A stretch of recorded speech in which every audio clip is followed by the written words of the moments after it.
Entonces, ¿cómo Freud piensa, conceptualiza la psicosis a lo largo de la obra? Esto me parece que es fundamental porque se van produciendo torsiones. En psicoanálisis, tanto en Freud como Lacan, se van produciendo torsiones. Eso no quiere decir que Freud abandone. El otro día en un parcial decía Freud abandonó la teoría del trauma, decía un alumno, y le dio lugar a la fantasía. O sea, Freud no abandona nunca la teoría del trauma, sí la va modificando.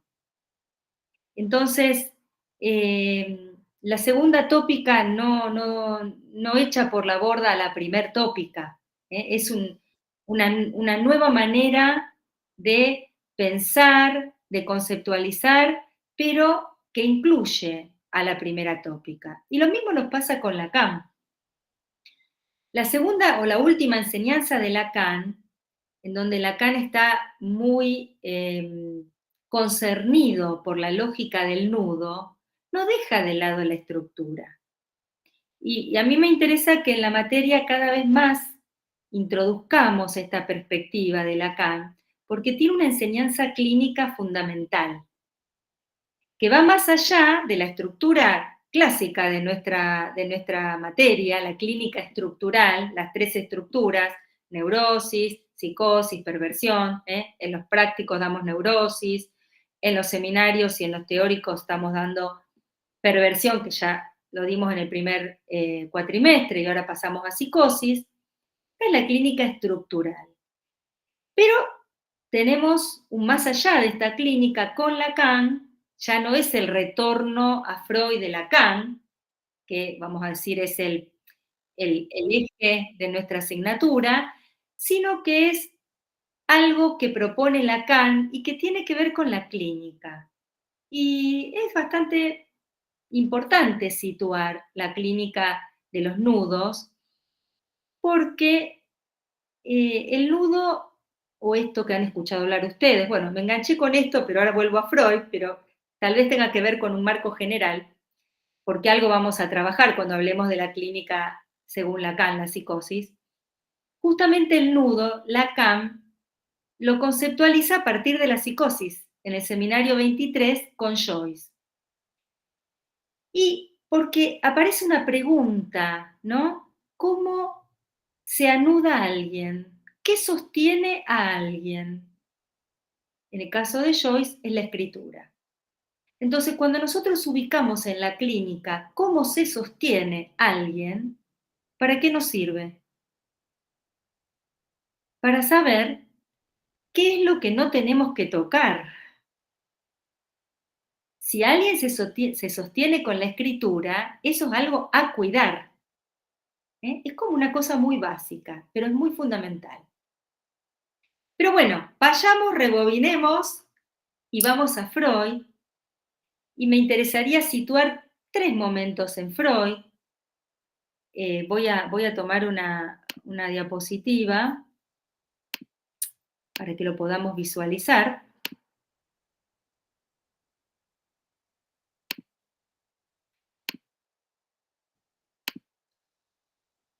Fíjense, acá tenemos para la psicosis 3 momentos. Así parece que son los fundamentales. Primer momento, neuropsicosis de defensa, texto que trabajamos en los teóricos, 1894, y las nuevas puntualizaciones sobre las neuropsicosis de defensa, 1896. Segundo momento, historial de Schreber, en el que nos vamos a introducir ya la clase que viene. Hoy también vamos a trabajar la parte del historial que habla del mecanismo paranoico. La predisposición a la neurosis obsesiva, que es de la misma época, e introducción del narcisismo, no vamos a entrar en la predisposición a la neurosis obsesiva, y vamos a tomar algo que plantea Freud en el historial de Schreber, que después lo plasma en la predisposición a la neurosis obsesiva. E introducción del narcisismo, que también responde entonces a este segundo momento. Y tercer momento, el texto Neurosis y psicosis y pérdida de la realidad en la neurosis y en la psicosis, que son del año 1924, y Freud ya tenía conceptualizado el yo y el ello. Espérenme un segundo que cierro la puerta.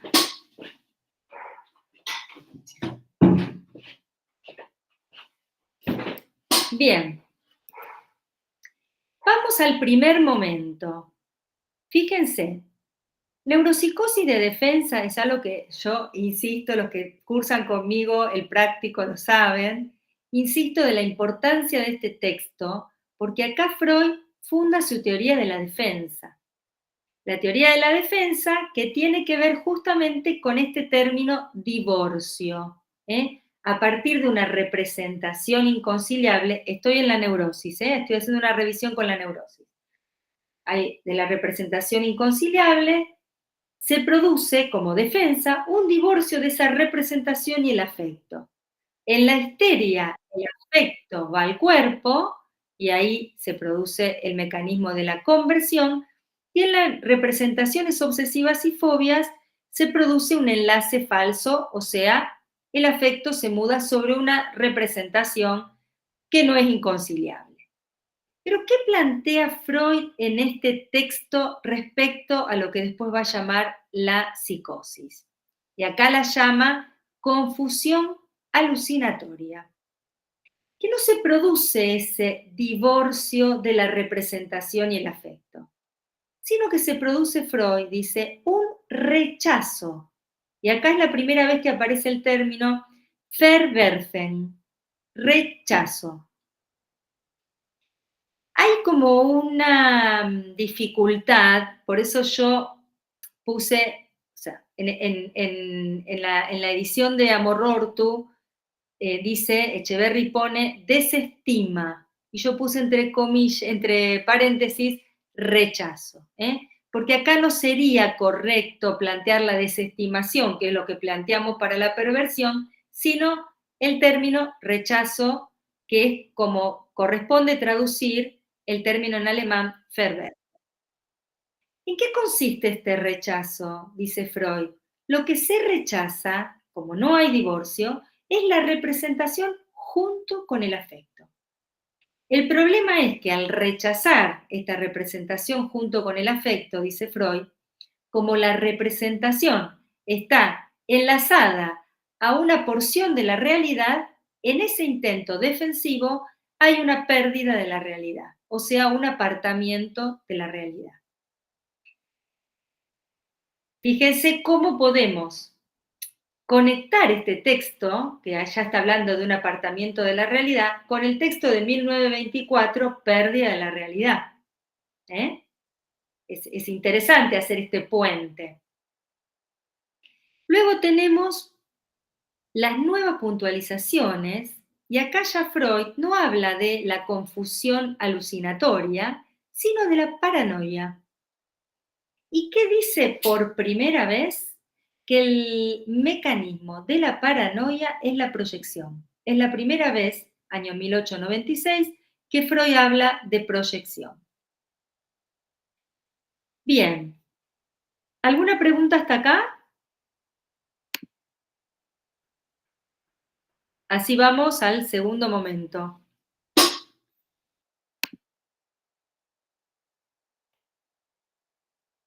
Que ya tiene que ver con el historial de Schreber.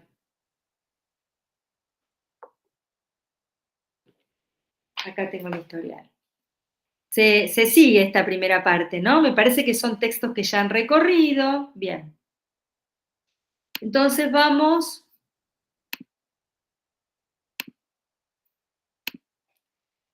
al segundo momento. Este segundo momento, a ver que no puedo pasar.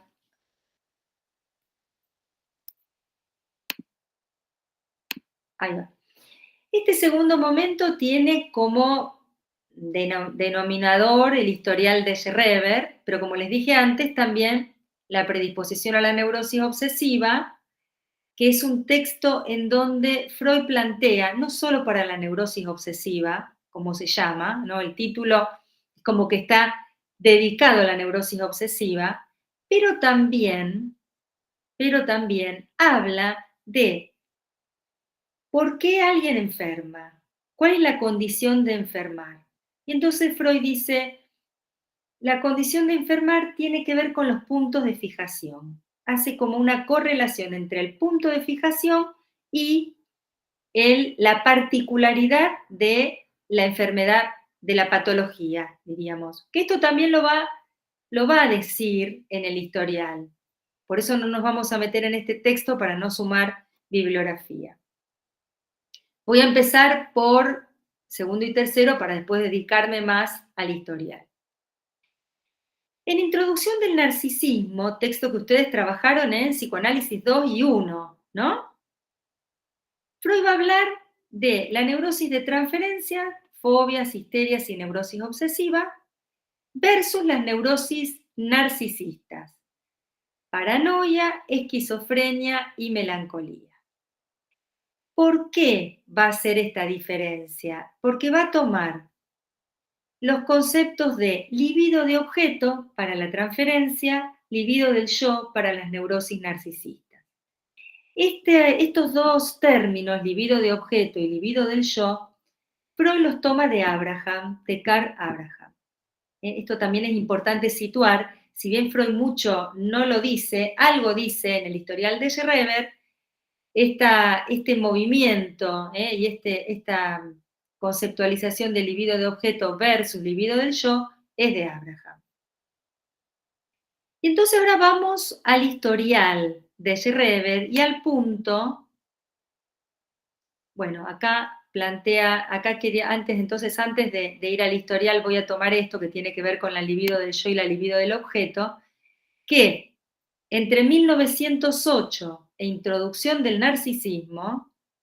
¿Por qué 1908? Porque en 1908 Bleuler acuña el concepto de esquizofrenia, que saben que es una nueva modalidad de nombrar a la demencia precoz de Kraepelin de 1898, ¿no? Este tiempo, fíjense que el historial es 1911, Freud dialoga con los colegas, Bleuler de la escuela suiza, Hume también, su discípulo principal, Max Eitingon, alemán, Karl Abraham, también alemán, y fíjense que yo al lado puse justamente libido de objeto y libido del yo, y Bieswanger, también el psiquiatra vienés. Y es un momento muy rico respecto al diálogo y a las discusiones en relación con la psicosis. Por eso me parecía importante recordar esto. Esperen un segundo, que dejo de compartir. ¿Siguen viendo pantalla o dejé de compartir? No se ve nada, Caro. Me están No viendo se aquí. ve, Bien, sí, no se ve ninguna lámina. perfecto. Entonces, porque quería que conversemos un poco del punto 3 del historial de Schreber. Entonces, fíjense que el historial nos vamos a meter, o sea, en algún momento empezaba por la primera parte del historial y hoy como me pareció importante hacer todo un recorrido del mecanismo de la psicosis, decidí empezar por el punto 3. O sea que hay datos de la clínica de Schreber que no los vamos a tener hoy, sino que nos vamos a meter la clase que viene. Pero sí me parece muy importante tomar este punto que Freud titula, punto 3 del historial, acerca del mecanismo paranoico. Y fíjense cómo comienza este párrafo. Hasta aquí hemos tratado sobre el complejo paterno que gobierna el caso Schreber. Y acá me quiero detener. Cuando Freud habla de complejo paterno, Freud está hablando del complejo de Edipo. Entonces, la primera pregunta es, ¿por qué está hablando de complejo paterno en un caso de psicosis? Y ustedes se van a encontrar en este mismo apartado que Freud habla de la represión, de los tiempos de la represión primordial, del retorno de lo reprimido. Entonces, confunde. Bueno, la respuesta que podemos decir es que Freud continúa en el renglón siguiente diciendo que lo que le interesa es situar la especificidad de la paranoia o de la demencia paranoide. Todavía él no tiene, o sea, primero y principal, la clínica estructural no es de Freud. La clínica estructural es como Lacan lee a Freud, a partir de la noción de estructura que la toma del estructuralismo de su época. Entonces Freud no habla de estructuras. Pero también podemos decir que en este tiempo él va a buscar lo específico de la paranoia, pero no hay una división tan tajante entre una y la otra, porque está hablando de complejo paterno. Con Lacan sabemos que no hay Edipo en la psicosis. Yo me inclino a pensar, no es algo que pienso yo solamente, sino hay otros colegas, ¿no? Por ejemplo, gente de la cátedra de psicopatología de la UBA, que tienen una cátedra que data desde la democracia, desde el 83. Masuka, específicamente, lo que él plantea es que Freud establece una tajante distinción entre neurosis y psicosis recién en el texto que se llama Neurosis y Psicosis. Vieron que yo siempre les digo que los títulos tienen valor de concepto, ¿no? Porque en las neuropsicosis de defensa, Freud la pone como una neuropsicosis de defensa, la psicosis. Si bien le da un mecanismo distinto, dice hay una defensa más enérgica y exitosa, como dije antes, pero está dentro de las neuropsicosis. Entonces, si pensamos así en una distinción demasiado tajante, la podemos ubicar en el 24. De todos modos, cuando los alumnos me preguntan, profe, pero acá Freud está hablando de represión, fíjese, yo lo que les digo es lo siguiente, tomen lo distinto, tomen lo específico de la paranoia, no se confundan con lo que es común, vamos a decir, a la neurosis. Bien, entonces, ¿qué sería lo específico? ¿Qué es lo primero que dice en la primera página? El carácter paranoico, miren qué fuerte esto, ¿eh? El carácter paranoico reside en que para defenderse de una fantasía de deseo homosexual, se reacciona precisamente con un delirio de persecución de esa clase. Ya Freud nos está diciendo en este momento que la paranoia se trata de una defensa de una libido de deseo homosexual. Entonces, nosotros veníamos de dar en perversiones la homosexualidad, ¿no? Como una interrogación. ¿Qué podemos decir? La homosexualidad se da en la neurosis, la homosexualidad se da en la perversión y la homosexualidad se da en la psicosis. Y la psicosis paranoica se trata de una defensa de la libido homosexual. Pero de algo más también, o de, no sé si es de algo más, de qué mecanismo va a usar para defenderse de esta libido homosexual, el paranoico. De la proyección, ese mecanismo que él había descrito en 1896. Fíjense que estoy en la primera página porque me parece que dice cosas muy importantes, porque ahí mismo dice, desconfiando de mi propia experiencia en los últimos años, indagué con mis amigos Hume, de Zúrich, Ferenczi, de Budapest, que no lo había puesto yo en la lista, y una serie de casos de patología paranoide. O sea que Freud acá lo que nos está dando cuenta es el ejercicio que hacemos nosotros hoy y la importancia de que los colegas trabajemos, indaguemos, discutamos. También para eso estamos en una escuela de psicoanálisis o también el que no quiere estar en una escuela, en la universidad o en distintos espacios clínicos, como hacía Freud, discutía porque desconfiaba de mi propia experiencia. Para eso es el trabajo en las escuelas o en las instituciones, para discutir sobre la experiencia de la práctica. Bueno, otra de las cuestiones fundamentales, y fíjense que acá, estoy en la página 57, dice, en 3 ensayos, formulé la opinión de que cada estadio del desarrollo de la psicosexualidad ofrece una fijación. Y ese es un lugar de predisposición. Entonces dice que cuando hay una patología, se produce una regresión a ese punto de fijación.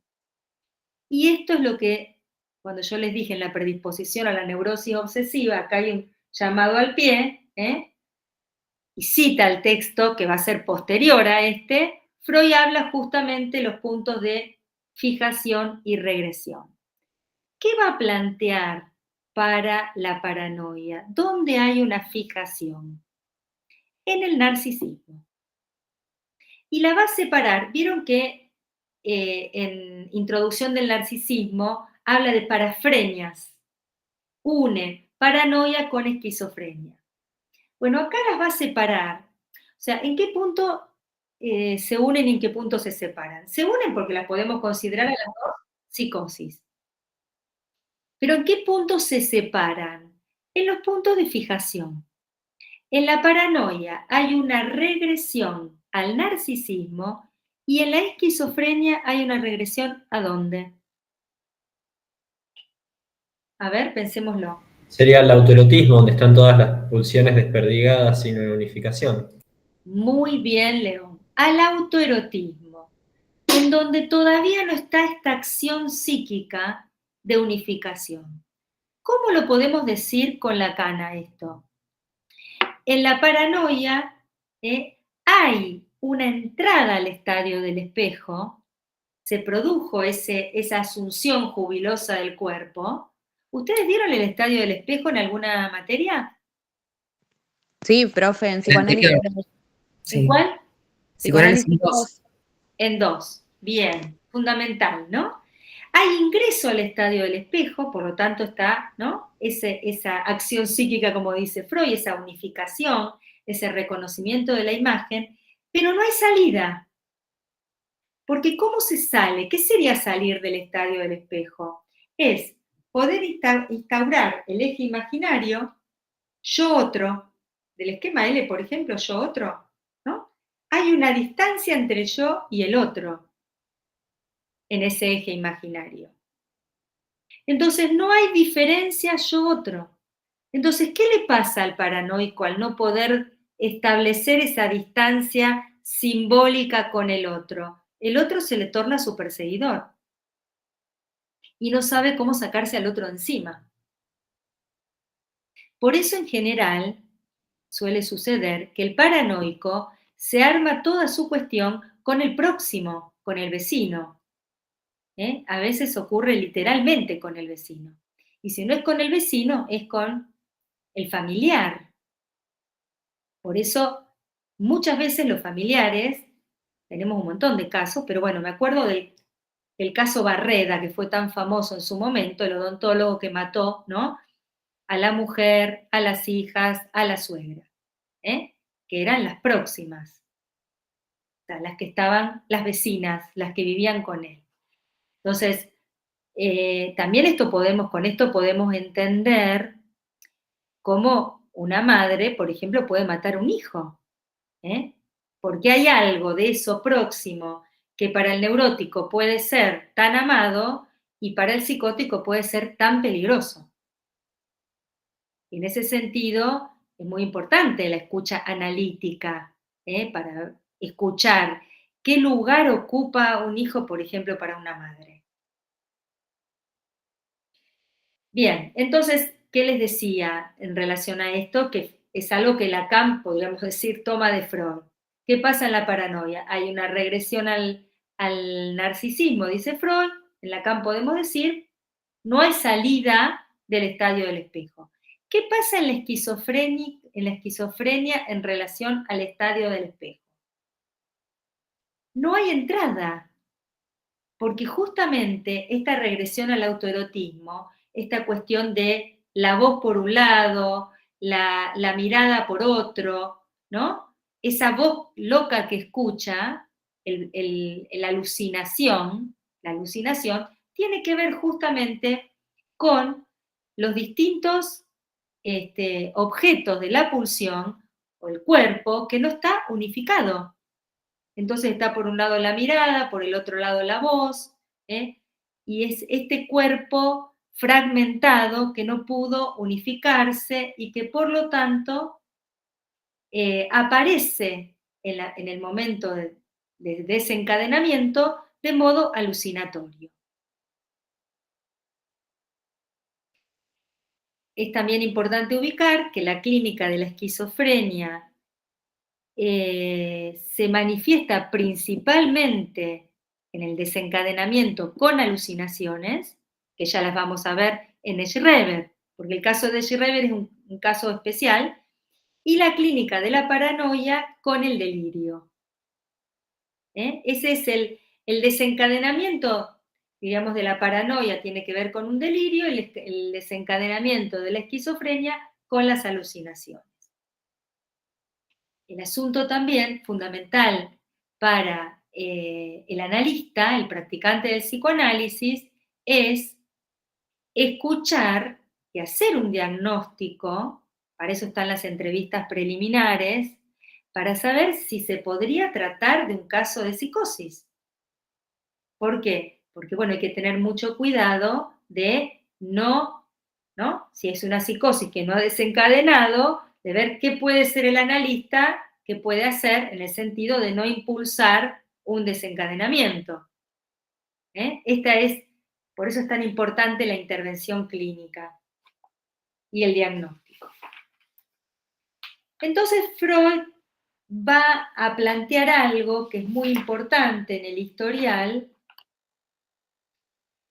y que ahora lo voy a poner en una diapositiva, y que tiene que ver entonces con la defensa en la paranoia. Como les dije, el caso de Schreber, ¿por qué lo llama demencia paranoide? Y eso es algo que explica acá en este punto. Porque Schreber tiene un momento esquizofrénico y un momento paranoide. Entonces Freud dice, es como que acá intervienen los dos tipos de psicosis. Si bien lo que lo estabiliza es un delirio, o sea que hay un predominio paranoico, pero tiene un momento esquizofrénico, que lo vamos a ver la clase próxima. Entonces, ¿qué es lo que está en el inconsciente en el caso de que fuera un hombre paranoico? La defensa de esta frase, yo varón, lo amo a él. Si fuera una mujer sería yo la amo, ¿no? En el caso del varón es yo lo amo. Entonces Freud va a plantear que dentro de la paranoia, propiamente dicha, hay 4 versiones delirantes, 4 tipos de defensa que tienen que ver con la paranoia.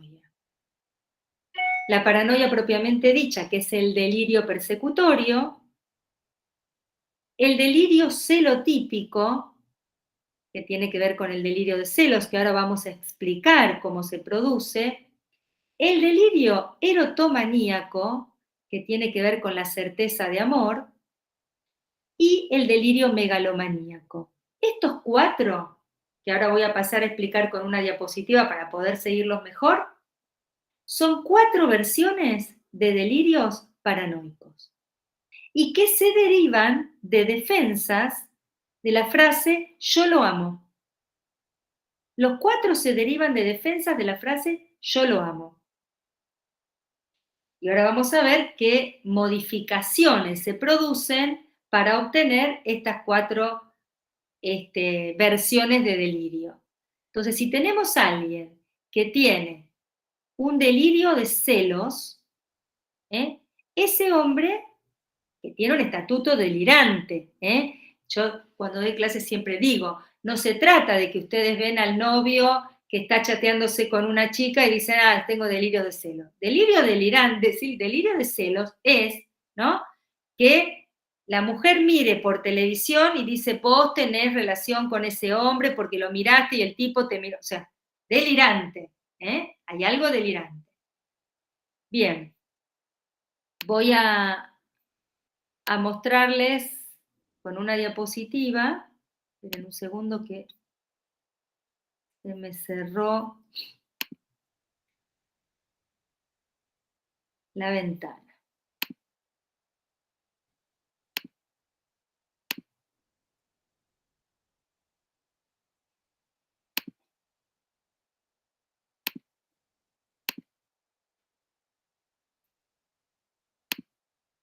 No me aparece la ventana. A ver.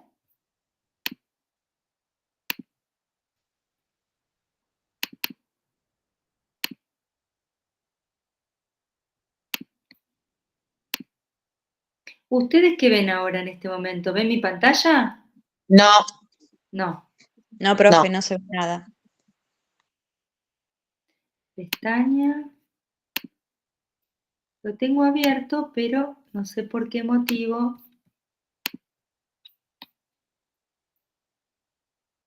A ver.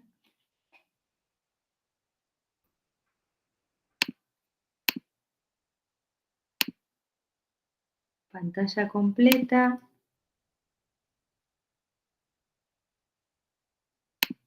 Bueno, hoy se ve que...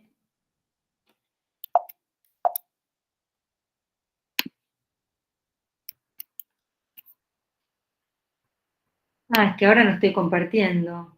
A ver. Acá. Ahora sí, ahora vamos a poder.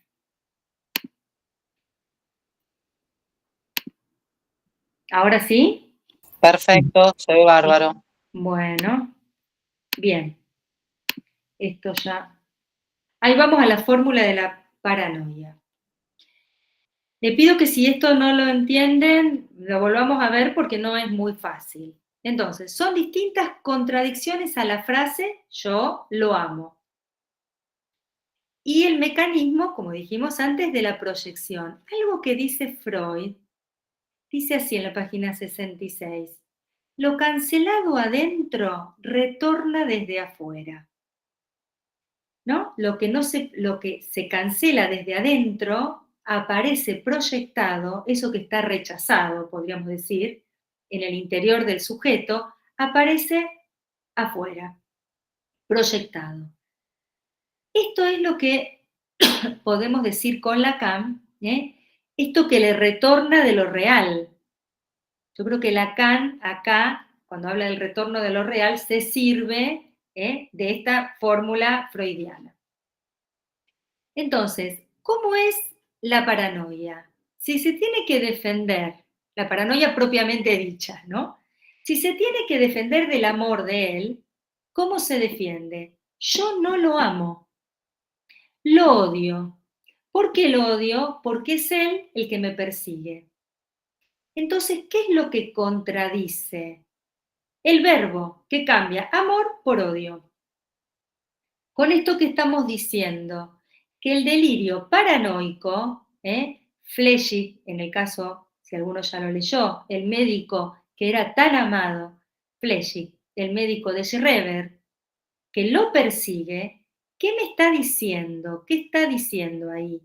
Está diciendo que se está defendiendo frente a ese amor con Flechig. ¿Hasta acá me siguen? ¿Qué cambia como defensa? El verbo amor por odio y proyecta, siempre proyecta, porque le viene el odio de afuera, del otro. Es el otro el que me persigue. ¿Qué sería la erotomanía? La erotomanía es una certeza de amor que viene de afuera, siempre viene de afuera porque está proyectada, pero acá ¿qué cambia? Dice Freud, el objeto. Yo no lo amo, yo la amo. ¿Por qué? Porque ella me ama. Entonces aparece, ella me ama, desde afuera, y se cambia el objeto. Siempre la misma fórmula. ¿no? No es a él, yo lo amo, sino ella me ama. Por ejemplo, ¿no? Alguien que puede decir, Susana Jiménez, me acuerdo cuando era el programa de Susana Jiménez me ama porque en el programa me hizo un guiño, algo delirante, y aparece no un hombre, sino exageradamente el amor heterosexual de una mujer. La celotipia, ¿qué se cambia en esta defensa? El sujeto. Yo no lo amo, es ella quien lo ama. Entonces, lo que cambia es el sujeto. ¿Y qué dice Freud? Ese hombre con quien él, ¿no? está interesado, lo transfiere a ella, lo proyecta en ella, su pareja. Ella lo ama. Y la megalomaníaca, yo no amo, la megalomanía, perdón, que lapsus megalomaníaca, yo no amo a nadie, me amo a mí mismo.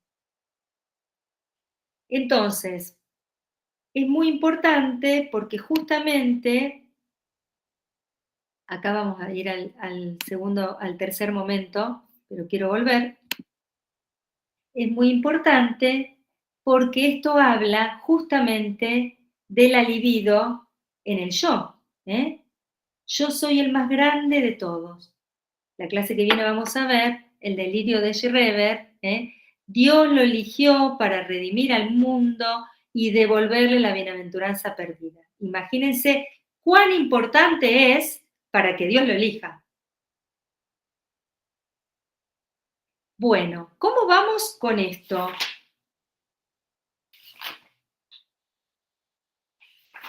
¿Se pudo seguir? Yo anoté una pregunta, pero Dale. no sé si quizás lo trabajamos más adelante, pero vos dijiste que no hay Edipo en la psicosis. Y ahí como que la anoté porque no lo entendí. Bueno, esto es fundamental, esto es fundamental, porque justamente el rechazo de la castración, si nosotros lo explicamos, y esto, bueno, lo vamos a seguir viendo durante todo el año, si nosotros explicamos que el mecanismo de la neurosis tiene que ver con la represión de la castración de la madre, pero el complejo paterno, la castración es el carozo del complejo de Edipo. Entonces, el Edipo y castración es lo mismo, estamos en el mismo proceso. Si en la neurosis está reprimido y en la psicosis está rechazado, si hay rechazo de la castración, es que no hay complejo de Edipo.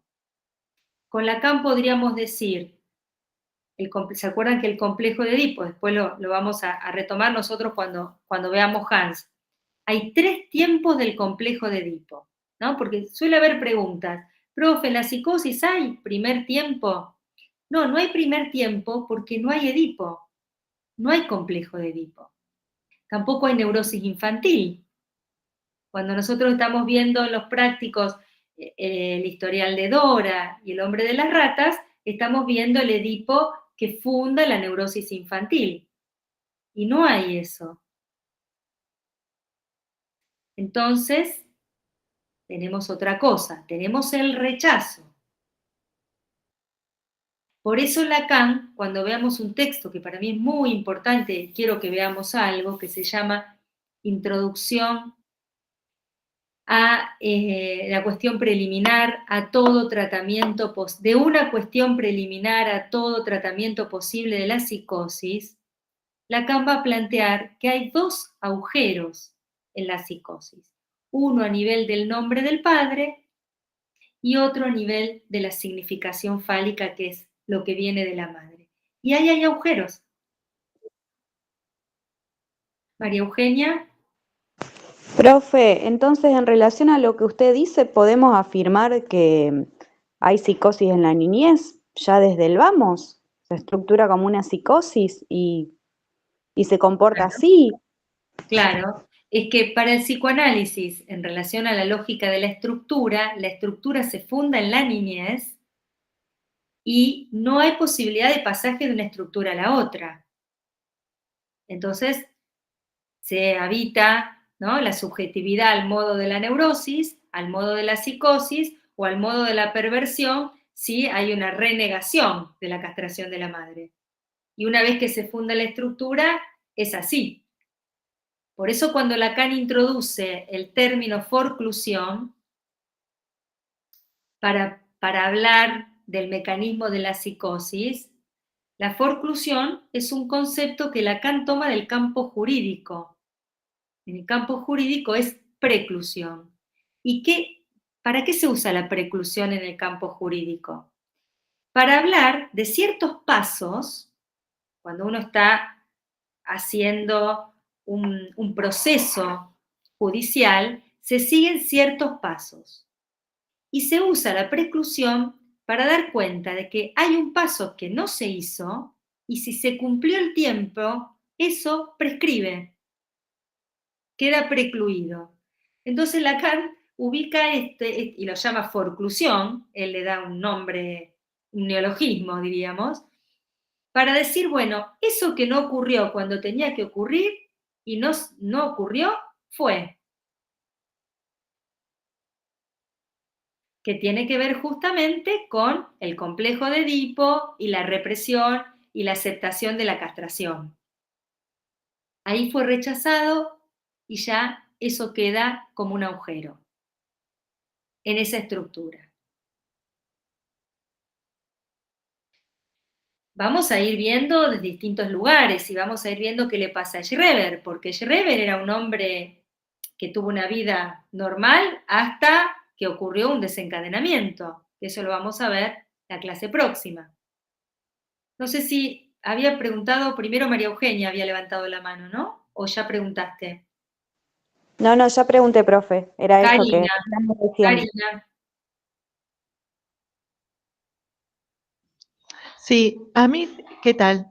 A mí ¿Qué lo tal? que no me quedó claro es en los distintos las distintos estatutos de delirio, Sí. estas transiciones entre yo lo amo, ella lo ama, como Bueno, ese sí. pasaje de lo femenino a lo masculino. Claro, en realidad lo que tenemos que entender, y después tienen que volver a releer, ¿no?, la explicación freudiana, lo que tenemos que entender que a la altura del historial de Schreber, lo que Freud plantea es que la paranoia se estructura a partir de la defensa de una libido homosexual, que la estructura con esta frase: yo lo amo, si es un hombre, como dije antes, si no sería yo la amo. Entonces, como eso se le hace insoportable, se tiene que defender de eso. ¿Y cómo se defiende? Con esos 4 tipos de delirio. Hay uno que es el paranoico propiamente dicho. Entonces, ¿cómo se defiende yo lo amo? Transformando el amor en odio. Se cambia el verbo, por eso se cambia el verbo. Yo no lo amo, lo odio. ¿Pero por qué lo odio? Porque él me persigue. Y también interviene el mecanismo de la proyección, porque le viene de afuera. Entonces, ¿cómo se cambia esa fórmula yo lo amo? Se cambia cambiando el sujeto. No soy yo el que lo ama, es ella quien lo ama. Y aparece un delirio celotípico con la esposa, cuando en realidad eso tiene que ver con un delirio que da cuenta de su amor homosexual. ¿Cómo se cambia? Cambiando el objeto. Entonces, yo no lo amo, es ella, y ahí aparece algo heterosexual porque es más soportable, ella me ama. Y se proyecta, ¿no? Yo le ponía el ejemplo de Susana Jiménez. Y si no, la megalomanía. Yo no amo a nadie, me amo a mí mismo, soy, porque lo que siempre trabajamos en las distintas clases, el neurótico, ¿qué particularidad tiene? De sentirse siempre un pobrecito respecto al fantasma, ¿no? A mí no me quiere nadie, yo siempre soy la más fea, todos la sacan a bailar a mi amiga y a mí no, y toda esta cuestión. y yo les digo, bueno, también hay que ver, porque si alguien viene y les dice, se para y dice, la verdad yo soy la mujer más linda del mundo, suena raro, ¿no? Entonces, si alguien se para en ese lugar, uno lo que está escuchando más bien es una cosa megalomaníaca, ¿no? Algo más delirante. Ese yo tan inflado, porque el neurótico o la mujer que se puede sentir muy linda, normalmente no lo dice así.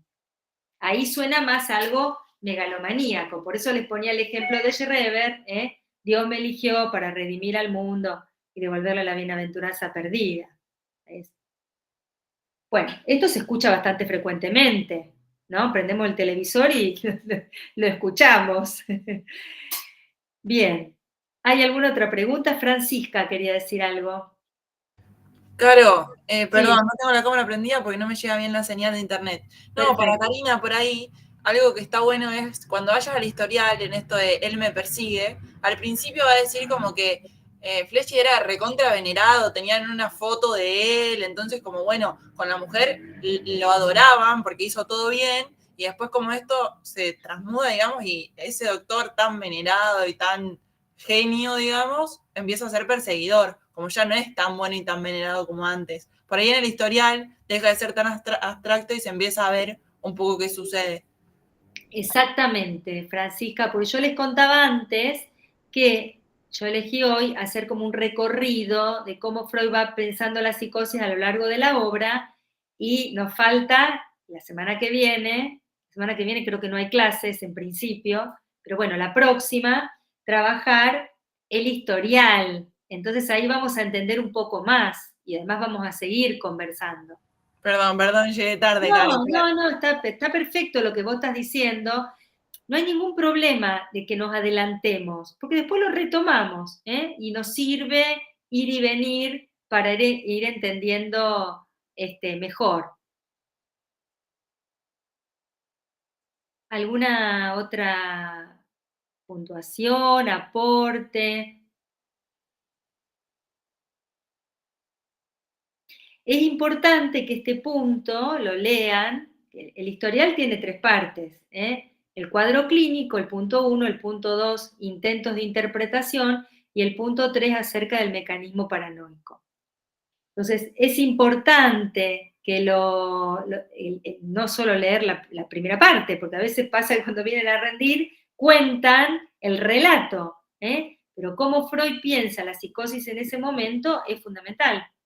Y además es una orientación clínica importante para tener en cuenta, porque aparece alguien. Una cosa es los celos, que tienen que ver con algo que el otro hace y realmente me da celos, y otra cosa son los celos delirantes, que tiene que ver con esta lógica pasional del amor, que también se ve mucho hoy, y que lleva a lo peor. Vos sos mía. Bueno, gran parte de la lógica del feminicidio tiene que ver con esto, con esta cosa pasional con el otro, con esa no distancia con el otro, que llega hasta matar al otro, ¿no?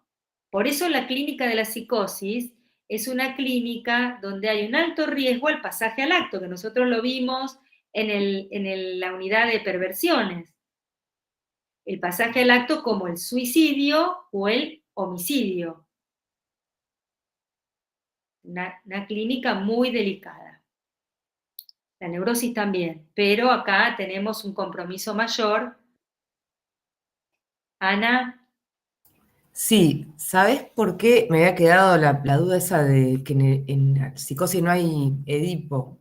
Sí. Porque yo pensaba, quizás, bueno, no sé, si en la psicosis no hay inscripción del nombre del padre, digamos, si no Sí. está por lo que yo sé, viene a ser una ley que lo separa al hijo de la madre, se ve que yo como que razonaba de que se quedaba en el Edipo, digamos, se quedaba en ese vínculo medio enfermo con la madre. Por eso no lo logro comprender del todo. Quizás, bueno, cuando lo lea pueda... Es muy, muy importante lo que vos decís, Ana, muy importante, porque estamos justamente entrando ahí, ¿no? Porque ese primer tiempo del Edipo, ese vínculo tan intenso con la madre, ya está dentro de la lógica edípica. Ya hay algo que favorece alguna, porque justamente se llama frustración el primer tiempo del Edipo si lo leemos desde Lacan. ¿Y en qué consiste la frustración? En que uno se da cuenta que no es todo para el otro, ¿no? Y permite, y ahí ya hay algo, como la madre es presente y ausente, dice Lacan, el agente es simbólico porque es presente y ausente en ese primer tiempo, lo que ya me da cuenta es que hay un límite, porque no está todo el tiempo, ¿no? Que está funcionando el nombre del padre en la madre, podríamos decir. Muy importante tu pregunta y la vamos a seguir trabajando. Buenísimo. María Eugenia. No, pensaba que en esto, en función de lo que Ana dice, y lo que venimos hablando del complejo de Edipo, que no existe o que no se puede lograr en la psicosis, tampoco habría transferencia en análisis, por eso no podría haber análisis, porque esas pulsiones propias del complejo de Edipo no se podrían reeditar en la figura del médico, por ejemplo. Claro. Por eso Freud dice son neurosis narcisistas. Con Lacan, y Freud plantea la dificultad del trabajo en la psicosis. Lacan justamente tiene ese texto, que es una lectura que hace del caso Schreber, así como tiene intervención en la transferencia para hacer la lectura de Dora, de una cuestión preliminar a todo tratamiento posible de la psicosis, hace la lectura del caso Schreber. Y Lacan va a plantear un tratamiento posible, como dice el texto, pero es una transferencia al modo de la psicosis. Por eso en el seminario 3, que está destinado a la psicosis, seminario 3 que nosotros dimos 2 capítulos de histeria, ¿se acuerdan la pregunta histérica 1 y 2? Y justamente Lacan, al hacer ese paréntesis en este seminario y hablar de la histeria, podemos decir que hace un contrapunto entre la histeria y la psicosis. En la histeria se trata de una pregunta, en la psicosis se trata de una certeza. Van a ver que Schreber sabe qué es ser una mujer, podríamos decirlo en estos términos. Y ahí plantea el lugar para el analista. Y no es el lugar del sujeto supuesto saber, es el lugar del secretario del alienado. Es muy importante tener cuidado, porque Francisca decía Fleschi, que era el médico, ¿no? De no ir al lugar de ser el tan amado, porque después podemos pasar a ser el perseguidor. Entonces, es muy importante dónde se ubica el analista. Es un lugar muy distinto al lugar de la neurosis. Más bien el secretario, y es muy indicadora, muy clara esta modalidad, ¿no? El secretario, ¿qué considera? Que el que sabe es el jefe. Y el secretario le va preguntando, bueno, ¿qué le parece tal cosa? ¿No le parece esto? Va en esa línea. ¿Quién más, además de Fernanda? ¿Había alguien que había levantado la mano? Bueno, Fernanda. Sí, hola, buenas noches. Sí, yo la había levantado y la había bajado, porque más o menos se había hablado un poco. No, pensando en el tema del Edipo y la psicosis, como Freud plantea que hay una fijación en el autoerotismo, o sea, no hay un pasaje, no se puede pasar, como que queda fijado ahí, o en el autoerotismo o en el narcisismo. Entonces no hay posibilidad de algo más. Y desde el lado de Lacan, como fijado el estadio del espejo, como que queda ahí en un enmarañado, digamos. No hay una diferenciación de yo, no yo, por eso la proyección. Y por otro lado, el tema en la clínica con la psicosis, el tema de acompañar el delirio, eso sería ser el secretario, digamos, para sostener desde algún lugar, la psicosis se sostiene desde el delirio, me parece. Exactamente. Este es un aporte muy importante del psicoanálisis, a diferencia de la psiquiatría, que siempre intentó desarticular el delirio. Entonces, cuando yo les decía que la última enseñanza de Lacan, que tiene que ver con el nudo, y el nudo es cómo alguien se sostiene, si alguien se sostiene con un delirio y el delirio anuda, eso es algo que no hay que tocar. ¿Ah?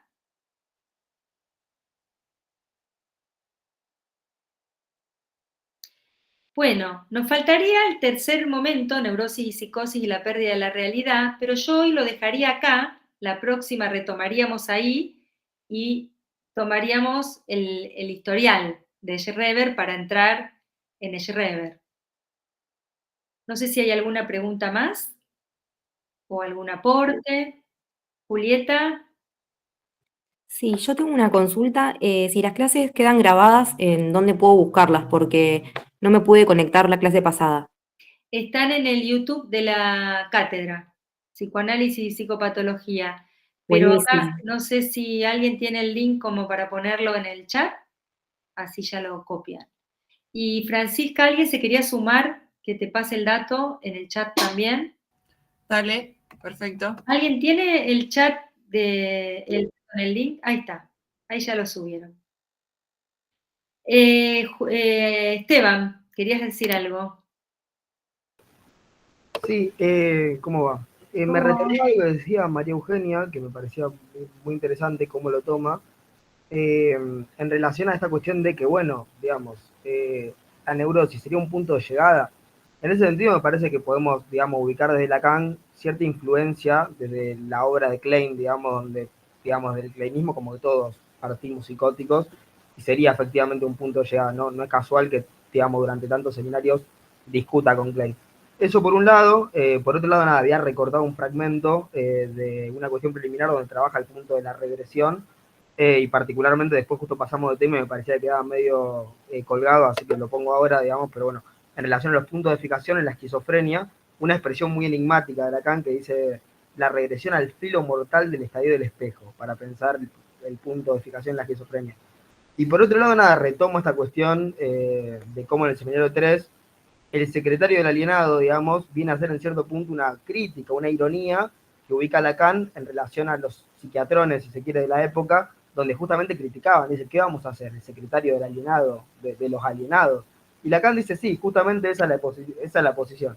Hay un texto que se llama La función secretario, que a mí me gusta mucho, que creo que ordena mucho algunas cuestiones, donde por un lado toma la noción de preclusión, retomando lo que dijiste, claro, que me parece fundamental. Si nosotros en nuestro lenguaje jurídico tenemos una palabra para pensar este término que Lacan introduce en el lenguaje jurídico francés, que es la forclusión, ¿por qué no tomarlo, no? Eso por un lado, y por otro lado, la cuestión de la función del secretario también, no solamente en acompañar, y es el otro el que sabe, sino en guardar el secreto, digamos, de poder justamente armar un lazo íntimo en relación a una noción de secreto. Recorto ahí el fragmento de una cuestión preliminar que me parece que está bueno para pensar esta cuestión de los puntos de fijación. No genética, sino tópica, el estadio del espejo. Eso es de ese texto que lo vamos a trabajar. Así que estaría bueno que después, cuando lo demos desde la CAM, bueno, hagas alguna puntuación. ¿Te parece? Dale, sí, genial, no hay inconveniente. Y por otro lado, bueno, también retomar el gesto con el cual Lacan, digamos, Lacan ingresa al psicoanálisis por la vía de la psicosis, con el caso de Me, y cómo, digamos, su apuesta es no retroceder ante la psicosis, e insistiendo, cuenta en la primera clase del seminario 3 cómo pinta en su sala de guardia la frase no se vuelve loco el que quiere. Y esta insistencia de no retroceder, digamos, ante la psicosis. Exacto, eso es muy importante. Y también ver la diferencia entre lo que va a plantear en la cuestión preliminar, ¿no? De quedar al filo del estadio del espejo, pero algo que, como yo les decía antes, de una manera más sencilla, no hay entrada, o sea que no hay unificación, y lo que plantea cuando dimos Dora en intervención sobre la transferencia, porque ahí dice Lacan, que en este momento no lo tengo acá a mano, pero dice, en la histeria hay una fragmentación funcional del estadio del espejo que se manifiesta en el síntoma conversivo, porque el síntoma conversivo también recorta, ¿no? Cualquier síntoma, la tos, ¿no? Recorta la garganta, vamos a decir, en fin, el dolor de la pierna de Elizabeth recorta una parte, pero es una fragmentación funcional, no real como en la esquizofrenia que siente, ya vamos a ver los síntomas de Schreber, ¿no? Que se le reblandece el cerebro, que se traga la tráquea al tragar. Es algo real. En cambio, la conversión tiene que ver con algo fragmentado pero funcional. Es la diferencia entre el síntoma y la alucinación. Es muy interesante esto, que lo podemos retomar. ¿Alguien levantó la mano? No, profe, iba justo a decir eso que usted dijo a lo último, que uno es sintomático, una cuestión tiene más que ver con lo sintomático y otro tiene más que ver con la alucinación. Con la Eso alucinación. iba a decir nada más. Muy bien. Bueno, ¿les parece que por hoy dejemos en este punto? Nos vemos la próxima y leemos el historial. Buenísimo. Buenísimo. Bueno, A la Gracias. próxima. Gracias, buenas noches. Chao, hasta luego. Chau, chau.